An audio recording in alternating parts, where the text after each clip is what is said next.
ஒரு நாட்டுல ஒரு பெரிய போர் வந்துச்சான். அப்ப அந்த நாட்டுல இந்த பவர்ஃபுல்லான தலைமை இல்லாம போனதுனால ஒரு பச்சை புள்ள கையில தான் அந்த பொறுப்பு இருந்துச்சான். அதனால அந்த நாட்டுல இருந்த அந்த பெருந்தலைகள்லாம் ரொம்ப பயந்துகிட்டு இருந்தாங்களாம். அந்த சின்ன பையன் அந்த நாட்டோட படையை நடத்துற பொறுப்பை ஏத்துக்கிட்டு போர்க்களம் போலாம்னு சொன்னானா.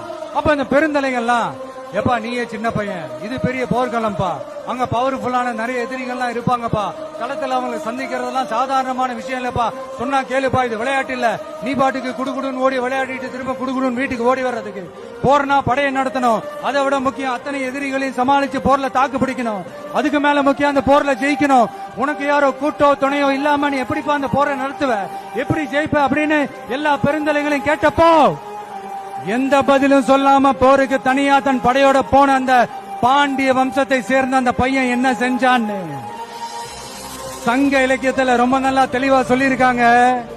படிக்காதவங்க படிச்சு தெரிஞ்சுக்கங்க, இல்லனா படிச்சவங்க கிட்ட கேட்டு தெரிஞ்சுக்கங்க. ஆனா கெட்ட பையன் சார் அந்த சின்ன பையன்.